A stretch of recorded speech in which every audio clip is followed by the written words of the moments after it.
오늘 하나님 말씀은 창세기 39장 6절부터 20절까지 말씀입니다. 창세기 39장 6절부터 20절 말씀, 그 중에 오늘 9절 말씀을 함께 읽도록 하겠습니다. 9절입니다. 다 같이 읽겠습니다. 이 집에는 나보다 큰 이가 없으며 주인이 아무것도 내게 금하지 아니하였어도 금한 것은 당신뿐이니 당신은 그의 아내임이라. 그런즉 내가 어찌 큰 악을 행하여 하나님께 죄를 지으리까. 아멘. 오늘 말씀의 제목은 하나님 앞에서 포람데오입니다. 네, 우리 하나님 앞에서 포람데오라는 제목은 아마 우리 교회 다니신 분들은 몇 번 이렇게 들었던 설교 제목일 것입니다. 사실은 모든 설교 제목에다 이걸 이제 선제로 딱 이렇게 붙였으면 좋겠어요. 하나님 앞에서 포람데오. 정치는 나라를 다스리는 일입니다. 나라를 다스리는 정치는 국민들이 인간다운 삶을 살아가게 하고 국민 상호 간의 이해를 조정하며 사회 질서를 바로잡는 역할을 하는 것이 바로 정치입니다. 곧 정치는 본능을 따라 이기적으로 살려고 하는 국민 개인과 집단들 사이에서 공의를 이루기 위해서 조정자의 역할을 감당하는 것이 정치이며 그 조정자의 역할을 감당하는 사람이 정치인입니다. 그러나 실제 정가에서 그런 모습을 찾아보기 힘듭니다. 최근 진행 중인 민주당의 예비 경선에서도 여지없이 후보 단일화를 위한 연대와 그리고 그에 대한 유혹 그리고 네거티브 공세를 통한 모함이 판세를 이끌어가는 것처럼 보입니다. 정책 대결에는 아무도 관심이 없습니다.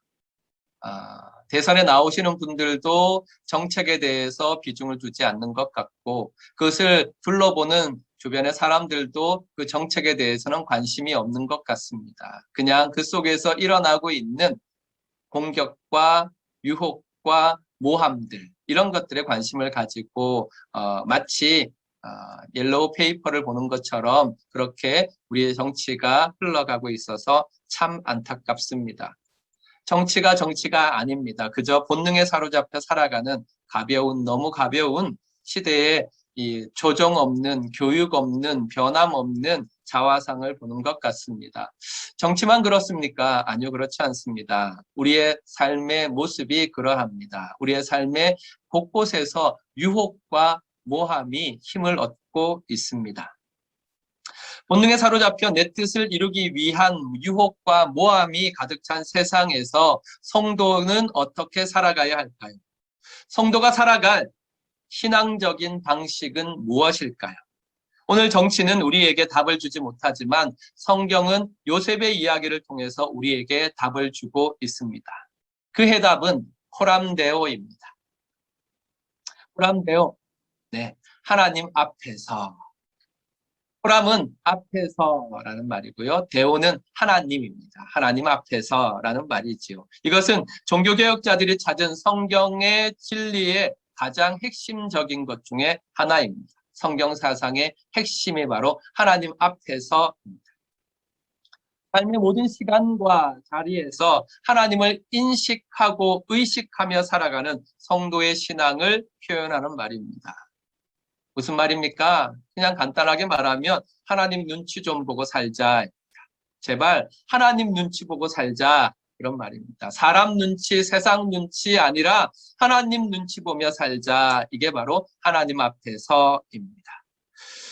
요셉의 삶은 그 일생 동안 죄와 허물을 찾을 수 없습니다. 요셉의 삶은 그런 의미에서 보면 아주 특별한 삶입니다. 특별한 사람이 바로 요셉입니다. 가장 예수님스러운 사람.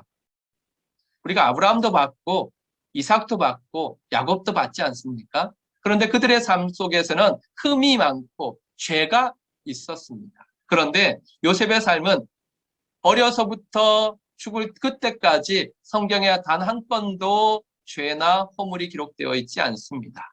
참 대단한 사람이요, 특별한 사람입니다. 그래서 구약 성경에서 가장 예수님을 정확하게 예표해주고 있는 사람이라고 한다면 바로 요셉입니다. 어떻게 보면 그래서 요셉의 삶의 진정한 부분들이 우리 성도들에게 매력을 못 주고 있는 것처럼 보이기도 합니다. 너무 완벽하기 때문에 그렇습니다. 요즘 말로 한다면 사기캐지요. 정말 흠이 하나도 없습니다. 그래서 아드핑크 목사님은 100여 가지가 넘도록 요셉과 예수님의 동일한 점, 유사한 점을 찾았습니다. 그만큼 요셉은 특별한 사람입니다. 이렇게 온전하고 순수한 신앙을 유지할 수 있었던 것, 요셉이 온전하고 순수한 신앙을 유지할 수 있었던 것은 바로 이 코람데오의 신앙, 하나님 앞에서의 신앙이 그의 안에 있었기 때문입니다. 그래서 오늘 요셉이 당한 유혹과 모함이라는 어려움 속에서 어떻게 요셉이 신앙적인 삶을 찾았는지를 이 코람데오, 하나님 앞에서라는 말을 통해서 우리가 찾아보기를 원합니다. 첫 번째, 유혹이 올 때도 하나님 앞에서였습니다. 요셉은 유혹이 올 때 하나님 앞에서 있었습니다. 카르페 디엠이라는 말이 있습니다. 오늘을 잡아라 하는 뜻입니다. 오늘을 잡아라. 그러나 우리의 시대를 사상을 대변할 때 이 카르페 디엠은 이렇게 쓰이는 것 같습니다. 오늘을 즐겨라. 요즘은 이 말이 소확행이라든지 욜로라든지 이런 말로 바꾸어 말하기도 합니다. 모두 본래의 긍정적인 의미보다는 본능을 따라서 지금을 즐기며 살자는 부정적인 의미가 더 부각되고 있습니다. 그렇다면 이것이 우리 시대만의 특징입니까? 아닙니다. 우리 앞선 시대에도 사람들이 그렇게 얘기했습니다. 노세 젊어서 노세. 네. 이런 말들은 시대를 초월하여서 인간 본성을 대변하고 있습니다. 마치 하수구에서 흘러가는 더러운 물처럼 화려한 세상 아래에 감추어진 채 멈추지 않고 흘러가는 인간의 어두운 본성을 잘 보여주는 말들입니다. 자기의 욕망을 채우기 위해서라면 조금 더 꺼리낌 없이 다른 사람을 희생시킬 수 있는 인간 본성의 어두움을 멋있는 말로 가리는 것입니다. 세상의 논리는 간단합니다. 본능이 원하는 대로 즐기라는 것입니다. 그것도 지금.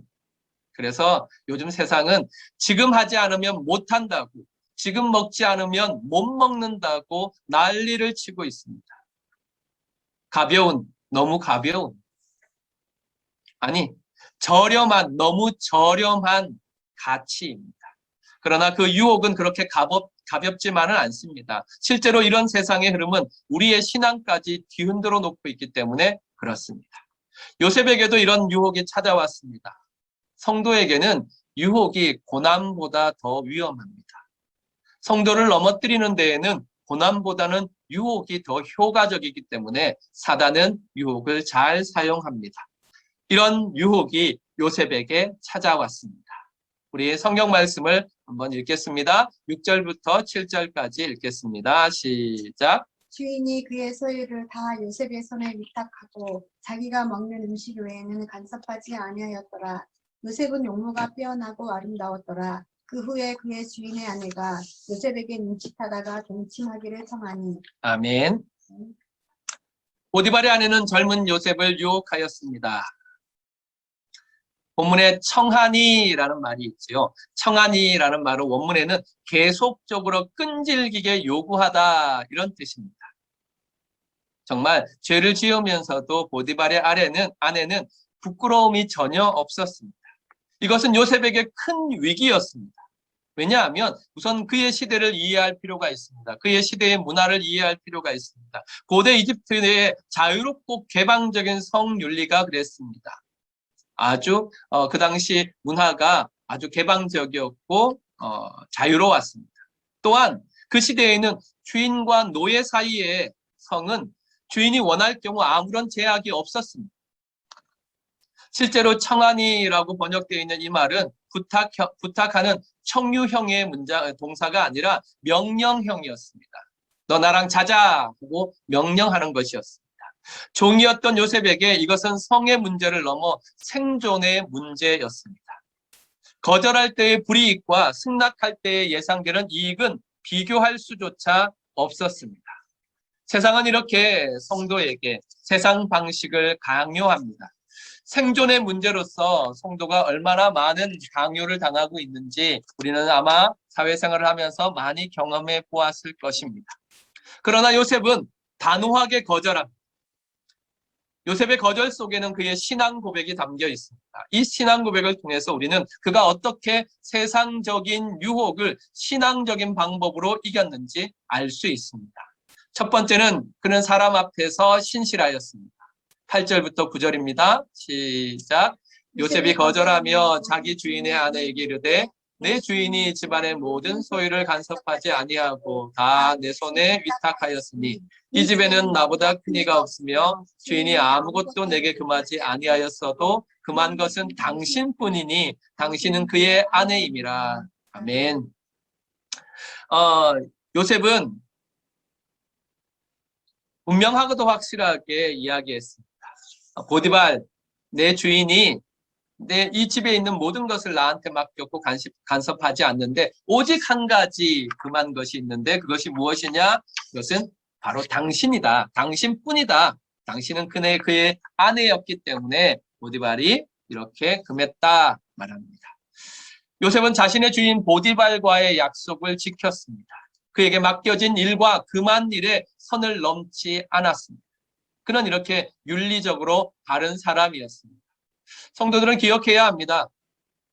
세상을 살아가면서 우리는 하나님의 법을 따라가기 때문에 세상 법은 어겨도 된다 이렇게 착각하면 안 됩니다. 하나님의 법과 세상 법이 부딪힐 때에는 다른 문제이지만 그 외에는 우리는 세상 법을 성실하게 지켜가야 합니다. 성도는 인간의 기본 도리와 양심의 소리에 귀를 기울여야 합니다. 우리는 세상 위에 존재하는 것이 아니라 세상을 위하여 존재하는 사람들이기 때문에 그렇습니다. 사람이 지켜야 될 일들, 그러니까 내가 사람으로 할 수 없는 일을 하면 안 되는 것입니다. 다른 사람에게 피해를 주는 일이라든지 배려하지 않는 일은 절대로 해서는 안 됩니다. 물론 사람으로서 해야 할 일도 반드시 해야 합니다. 이런 문제에 대해서 딜레마에 빠질 때가 있을 것입니다. 최근에 지하철에서 젊은 아가씨가 넘어져 있는데 남자들이 돕지 않았다. 이유는 성추행범으로 몰릴까봐 염려해서라고 했습니다. 얼마나 안타까운 일입니까? 사회가 그렇게 돌아가면 안 됩니다. 사회가 그렇게 돌아가면 그 사회는 살 수 없는 사회, 인간성이 파괴된 사회가 될 뿐입니다. 그런 사회에서 성도가 해야 될 일은 무엇이냐? 바로 우리가 피해를 입을지라도 우리가 고난을 받을지라도 우리가 해야 할 일들은 하고 하지 말아야 될 일은 하지 않는 것, 사람으로서 시민으로서 기본적인 도리를 지켜나가는 것, 선을 지켜나가는 것, 이것이 성도가 해야 할 일입니다. 이 부분에 있어서는 우리는 정말로 부단히 애를 써야 하는 사람들입니다. 우리는 세상 사람들보다 훨씬 더 도덕적이고 더 윤리적이고 더 바르고 더 옳게 살아가기를 애써야 합니다. 이런 사명이 있는 것을 기억하고 바르고 의로운 사람으로 살아가시기를 바랍니다. 두 번째, 요셉은 그는 하나님 앞에서 신실하였습니다. 구절을 잘 보시기 바랍니다. 그런즉이라고 했습니다. 그러므로라는 말이죠. 내가 어찌 이 큰 악, 보디발의 아내는 악이라고 생각하지 않았고 그 시대의 사람들은 악이라고 생각하지 않았지만 요셉은 큰 악이라 그랬습니다. 왜? 하나님 앞에서 큰 악이라는 말입니다. 큰 악을 행하여 하나님께 죄를 지으리까? 그곳에 아무도 없었습니다. 아무 사람도 없었습니다. 아무도 없는 것처럼 보였습니다. 그러나 요셉은 의식하고 인식하고 있었습니다. 하나님이 계시며 하나님 앞이라는 사실을 기억하고 있었습니다. 요셉의 윤리적인 선택은 단순히 사람으로 의롭고 바른 것보다 더 높은 이유를 가지고 있었습니다. 바로 하나님입니다. 그렇습니다. 성도는 더 고귀한 사명으로 부름을 받은 사람들입니다. 세상의 많은 사람들 중에 하나님께서는 성도를 고귀한 부르심으로 불렀습니다. 무엇입니까? 우리에게 있는 고귀한 사명, 곧 하나님의 영광을 위한 삶으로 하나님께서 우리를 부르셨습니다. 그에게 보디발의 아내를 취하는 것은 단순히 사람과의 관계를 넘어 하나님과의 문제였습니다. 그것은 보디발의 아내를 취하는 것이 하나님 앞에 죄라는 사실을 요셉이 고백한 이 고백 속에서 알 수 있습니다. 요셉은 이 문제를 사람과 사람의 문제로만 해석한 것이 아니라 하나님 앞에서의 문제로 해석했습니다. 이 신전의식, 하나님 앞에서 보람되어 이 신전의식이 이 죄의 유혹 앞에서도 흔들리지 않고 그의 신앙을 지키게 한 힘이었습니다. 이렇게 요셉은 보디발과의 관계에서 신실하였습니다. 하나님과의 관계에서도 신실하였습니다. 이것이 바로 성도의 의입니다. 의는 관계 속에서 바른 것, 관계 속에서 정당한 것입니다. 우리는 사람 앞에서 정당해야 하고 하나님 앞에서도 정당해야 합니다. 요셉이 보디발의 아내의 유혹을 이긴 것은 단순히 부도덕한 여인의 성적 유혹을 이긴 것이 아닙니다. 요셉은 그의 시대의 정신과 싸워 이긴 것입니다. 감각적이며 본능적으로 즐기며 살기 원하는 그의 시대 정신과 싸워 이긴 것입니다. 성도는 절대로 이 시대, 이 세대를 본받아 죄로 타락한 인간의 본능대로 살 수 없습니다. 그래서 성경에서 로마서 12장 2절에서 분명하게 말합니다. 이 세대를 본받지 말라고 말씀해 주셨습니다. 구원받은 성도는 본능을 따라 살아가는 사람들이 아닙니다. 구원받은 성도들은 하나님의 형상을 따라 살아가는 사람들입니다. 그렇다면 어떻게 하면 하나님의 형상으로 살 수 있습니까?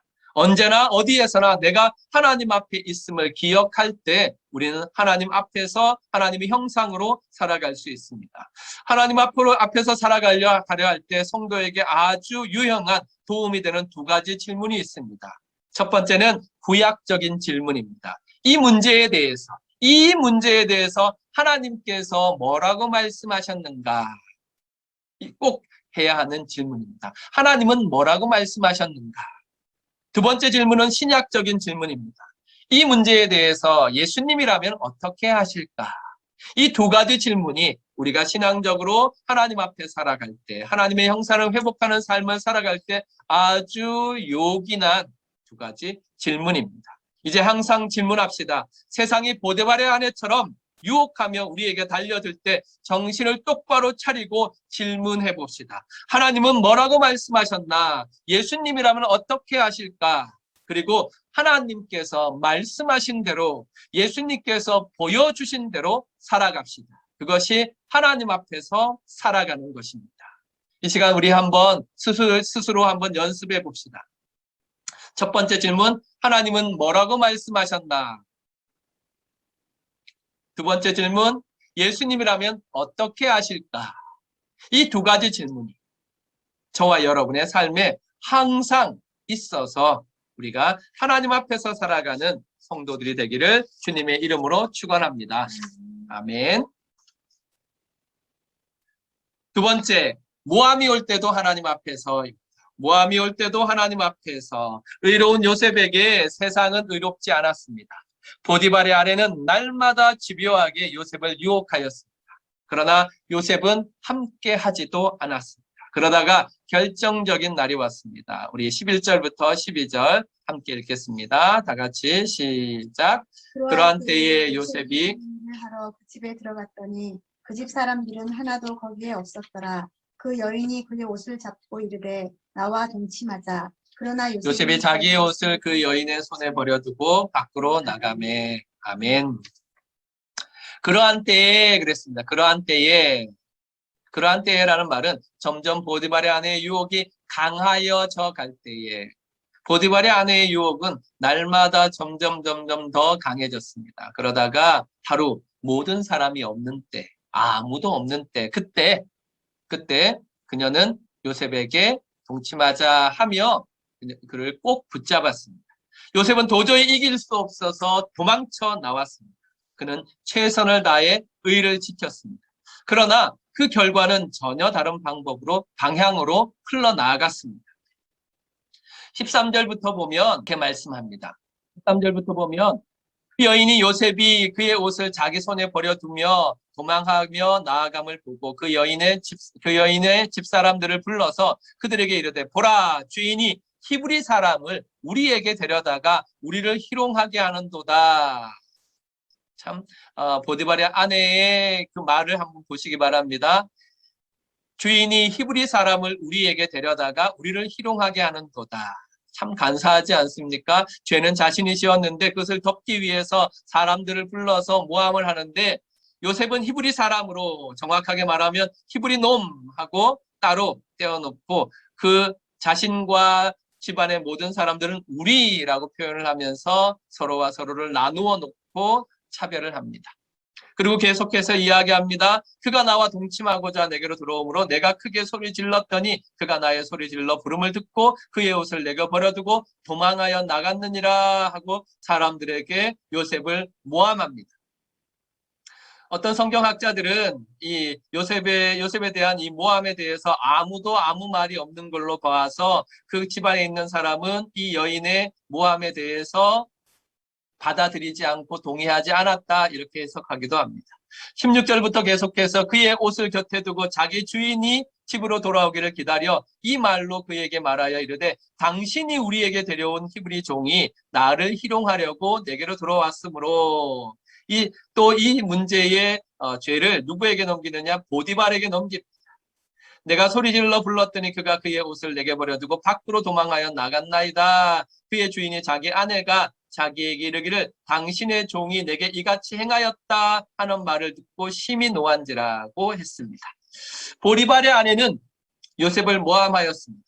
그녀의 손에 들려있던 요셉의 겉옷은 요셉에게는 순결함과 의로움의 증거였지만 그녀에게는 깨어진 자존심과 수치스러움의 증거였습니다. 오늘 13절에 보니까 도망하여 나감을 보고라고 했는데 볼 때마다 그녀는 자신의 깨어진 자존심, 수치스러움을 되새겼을 것입니다. 그녀의 채우지 못한 정욕은 이제 분노와 증오의 칼이 되어서 요셉을 향하게 되었습니다. 참 아이러니하게도 요셉의 겉옷은 2번이나 거짓 증거물로 채택되었습니다. 가나안에서는 형들이 그들의 죄를 가리기 위해서 채색옷에 양의 피를 묻히고 아버지에게 가져가서 그들의 거짓을 가리는, 죄를 가리는데 사용되었었습니다. 이제 보디발의 집에서는 보디발의 아내가 그녀의 죄를 가리고 요셉을 모함하는 증거물이 되었습니다. 메타포라고 하지. 요셉에게 이 겉옷은 아주 중요한 메타포가 됩니다. 그래서 세상적인 성공의 상징이 됩니다. 요셉의 겉옷, 첫 번째 겉옷은 아버지 집에서의 겉옷이죠.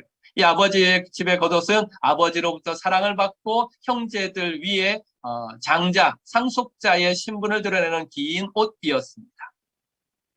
또 이 보디발의 집에서는 이 겉옷은 그가 관리자, 다른 일반적인 종들이나 노예와 다르게 집안 모든 것을 책임지는 가정 총무라는 것을 드러내는 긴 옷이었습니다. 이렇게 요셉의 겉옷은 그의 세상적인 성공을 상징하였습니다. 세상적인 성공은 항상 양날의 검과 같다는 사실을 잘 보여줍니다. 그런데 요셉의 겉옷과 반대되는 상징 메타포가 있는데 그것이 뭐냐면 꿈입니다. 꿈은 요셉의 그 일생에 있어서 아주 중요한 전환점들을 만듭니다. 가나안에서도 요셉이 꾸었던 2가지 꿈이 그 첫 번째 메타포를 이루고 두 번째는 요 다음 주에 살펴볼 감옥에서의 바로의 두 신하의 꿈이 있습니다. 이 2 신하의 꿈이 또 요셉의 전환점을 이루어서 요셉이 애굽의 총리가 되게 하지. 그리고 이제 요셉이 애굽의 총리가 된 가장 결정적인 꿈은 바로 바로의 꿈이 됩니다. 바로의 2가지 꿈. 이렇게 요셉의 겉옷과 요셉의 꿈은 요셉의 일생에 있어서 아주 중요한 이 상징이 됩니다. 그런데 진정으로 요셉의 삶을 이끌어간 것은 요셉의 겉옷이 아닙니다. 우리는 항상 요셉의 채석옷, 요셉의 겉옷 여기에 관심을 갖는데 진정으로 요셉의 삶을 이끌어간 것은 요셉의 겉옷이 아니라 하나님께서 요셉에게 주신 꿈입니다. 그러므로 성도가 붙잡고 나아가야 될 것이 무엇인지 잘 보여주는 것이 요셉의 겉옷과 요셉의 꿈입니다. 무엇을 잡으시겠습니까? 하나님이 주시는 꿈을 잡고 나아가시길 바랍니다. 결국 요셉은 노예로서 주인 강간 미수범이 되었습니다. 그런데 그의 처벌은 예상 밖입니다. 고대 사회에서 주인에 대한 강간 미수는 반드시 죽여야 할 죄였습니다. 그러나 요셉에 대한 처벌은 달랐습니다. 20절에 보면 이에 요셉의 주인이 그를 잡아 옥에 가두니라고 했습니다. 그 옥은 왕의 제소를 가두는 곳이었더라. 요셉이 옥에 갇혔으나라고 기록되어 있습니다. 보디발은 요셉을 자기 집안에 있었던 정치범 감옥에 가두었습니다. 이것은 아마 보디발의 판단에 이 사건이 석연치 않은 부분이 있었기 때문일 것입니다. 먼저 그는 아내에 대해서 믿지 않았습니다. 아내의 말, 아내의 고발, 아내의 고발이 모함이라는 사실을 생각하고 있었던 것 같습니다. 그리고 그는 요셉에 대한 신임, 그러니까 요셉을 믿고 가정의 모든 것을 맡길 정도로 요셉을 신임하고 있었습니다. 그러나 이런 것들을 다 감안하더라도 아무리 아내를 믿지 못하고 요셉을 신임하였다 하더라도 자신의 명예 때문에 자신의 아내를 강간하려고 했던 사람, 죄인, 노예라고 했다면 그는 요셉을 반드시 죽여야 했습니다. 우리는 여기에서 아주 중요한 것을 하나 찾을 수 있습니다. 바로 반드시 죽어야 함에도 불구하고 요셉이 살아 정치범 감옥에 들어간 것은 보디발의 요셉을 왕의 감옥에 가둔 이것은 바로 하나님의 섭리입니다. 하나님은 의로운 요셉을 지키셨습니다. 적극적으로 보호하셨습니다. 보디발의 마음을 움직이셨습니다. 그래서 죽이지 않고 왕의 감옥에 가두게 하셨습니다. 왜 그렇습니까? 그것은 요셉에게 주신 꿈에 한 발자국 더 가까이 나아가는 길이었기 때문입니다. 요셉이 보디발의 집에서 바로의 술 맡은 신하를 만날 수 있는 곳, 그곳은 바로 왕의 감옥밖에 없었습니다. 하나님께서는 우리가 상상도 할 수 없는 방법으로 하나님이 주신 꿈을 이루어 가십니다. 얼마나 놀랍습니까? 지난주에 우리 말씀드렸죠? 우리가 하나님의 경륜을 볼 때마다 경탄해야 한다. 그렇게 말씀드렸죠. 맞습니다. 우리가 보디발의 아내의 간악한 그 모함을 들을 때마다 어떻게 이럴 수 있느냐? 요셉 어떻게 되지? 아마 처음 이제 성경을 읽는 분들은 그렇게 할 것입니다. 그럴 때 요셉이 주인의 옥에 갇혔다. 왕의 제수를 가두는 곳에 갇혔다 할 때 하고 또 경탄하게 됐을 것입니다. 그렇게 하나님께서는 요셉을 보호하셔서 악한 보디발의 아내의 모함을 사용하여 요셉이 하나님이 주신 꿈을 한 발자국 더 가까이 나아가도록 하나님께서는 하셨습니다. 세상에서 성도가 모함을 당할 수 있습니다. 이상하게 생각하지 마십시오. 의로운 길을 걸어갈 때 보상보다 예상치 못한 고난이 닥쳐올 수 있습니다. 그래도 이상하게 생각하지 마십시오. 그래서 세상은 악한 것입니다. 우리 주님을 한번 보시기 바랍니다. 우리 주님도 그랬습니다. 주님은 죄인이 되셨고 십자가에 죽기까지 하셨습니까? 주님이 죄인이 되실 죄가 있었습니까? 십자가에 달릴 죄가 있었습니까? 아니요, 없었습니다. 그러나 주님은 모함을 받아 죄인이 되셨고 십자가에 죽기까지 하셨습니다. 세상적인 눈으로는 이것은 실패요, 패배인 것처럼 보입니다. 그러나 이것은 하나님의 경륜 속에서 실패가 아니라 성공입니다. 승리입니다. 그 십자가로 말미암아 우리가 바로 구원을 받았습니다. 예수님께서 먼저 말씀하셨습니다. 마태복음 5장 10절에 의를 위하여 박해를 받는 자는 복이 있나니 천국이 그들의 것임이라 말씀했습니다. 원래 의를 위하여 살 때 박해를 받는다면 이건 앞뒤가 맞지 않는 말이지 않습니까? 그러나 세상이 악하기 때문에 의를 위하여 바르고 정직하고 신실하게 살아도 박해를 받을 수 있고 고난을 받을 수 있습니다. 그러나 그 박해로 끝나는 것이 아니라 박해를 받는 자는 복이 있나니 의를 위하여 고난을 받는 자는 복이 있나니 의를 위하여 모함을 받는 자는 복이 있나니 천국이 그들의 것임이라고 하나님 예수님께서 약속해 주셨습니다. 이 약속이 그대로 이루어진 것이 예수님의 십자가입니다. 하나님께서는 예수님의 십자가 죽으심을 통하여서 하나님이 계획하신 우리의 구속의 역사를 이루셨습니다. 그러므로 의로운 길을 걸어가다 예상치 못한 고난을 만날 때 그때가 바로 하나님을 더욱 믿고 의지해야 될 때입니다. 왜 그렇습니까? 바로 세상의 모든 일이 하나님의 손에 달려있기 때문에 그렇습니다. 그러므로 낙심하지 마십시오. 절망하지 마십시오. 세상 모든 일이 하나님의 손에 달려 있으심을 믿으십시오. 모든 것을 합력하여 선을 이루어 가시는 하나님을 바라보십시오. 하나님께서는 반드시 우리에게 주신 약속, 우리에게 주신 꿈을 이루어 가실 것입니다. 이 고난과 이 역경 속에서 하나님께서 어떻게 우리에게 주신 약속을 이루어 가실지 기대하시며 사시기를 주님의 이름으로 축원합니다. 사랑하는 성도 여러분, 여기 이 말들 좀 복잡하게 되어 있지만 우리 수요일 날 함께 나눈 말씀 가운데 있는 도표입니다. 코람데오는 그냥 단순히 코람데오로 끝나지 않습니다. 솔리데오 글로리아. 그러니까 하나님 앞에서 살아가면 우리의 삶이 항상 하나님 앞에 있으면 우리는 하나님께 영광을 돌릴 수 있습니다. 그렇습니다. 코람데오의 삶은 우리가 하나님께 영광을 돌릴 수 있는 솔리데오 글로리아의 삶으로 인도해 갑니다. 우리는 우리를 향해 달려드는 시대 정신과 싸워야 합니다. 우리 안에서 일어나는 죄와 죄의 본성과도 싸워야 합니다. 우리는 하나님 앞에서 사는 사람들입니다. 언제 어디에서나 우리가 하나님 앞에 서 있음을 인식합시다. 언제 어디에서나 살아계신 하나님을 의식합시다.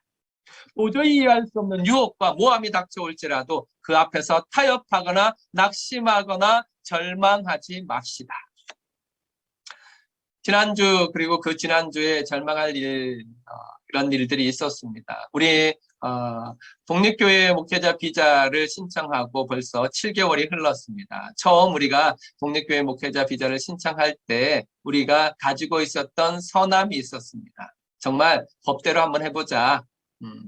베트남의 법대로 우리가 한번 해보자 하고 기도하면서 하나님의 뜻을 따라 하나님의 일을 이루기 위해서 우리 모든 성도들이 함께 기도하면서 비자를 신청하고 기다렸습니다. 그런데 7개월이나 이렇게 지나갔어요. 물론 그 안에 코로나 때문에 행정적인 일들이 잘 진행되지 않은 이유도 있었지만 그러나 이렇게 7개월이나 흐를 줄은 몰랐습니다.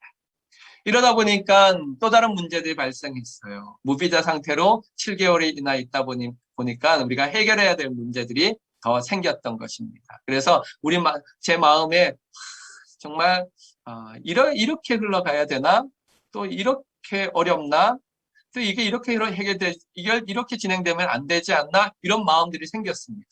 그러면서 이제 지난주 말씀도 그렇고 이번 주 말씀도 그렇고 하나님께서 이 마음에 주시는 위로와 은혜가 있었습니다. 때로 우리가 의를 행하면서 의를 위하여 고난을 겪을 수 있고 의를 행하다가 어려움을 당할 수 있는데 이것이 우리의 복이라는 사실. 세상 사람들이 보기에는 그것이 복이 아니고 저주인 것 같지만 오히려 우리가 의를 위하여 고난을 받는 것이 복이라는 사실을 다시 한번 생각하게 되었습니다. 성도 여러분, 아마 각자가 또 어려운 일들이 있을 것입니다. 풀리지 않는 일들, 해결되지 않는 일들이 우리 앞에 있을 것입니다. 그러나 그런 일들 속에서 우리가 잊지 않고 기억해야 하는 것, 우리가 하나님 앞에 있음을 기억하십시오. 우리 하나님, 여호와 하나님, 우리 아버지 하나님 앞에 있음을 기억하십시오. 그러면 분명히 우리도 요셉과 같이 의를 위하여 고난을 겪을지라도 올바른 선택, 바른 선택을 할 수 있습니다. 요셉처럼 분명하고 확실하게 우리에게 주신 꿈을 우리가 상상도 할 수 없는 방법으로 이루어 가시는 하나님을 믿읍시다. 하나님은 반드시 약속을 현실로 바꾸어 주실 것입니다. 이 축복이 저와 여러분에게 있기를 주님의 이름으로 축원합니다. 아멘.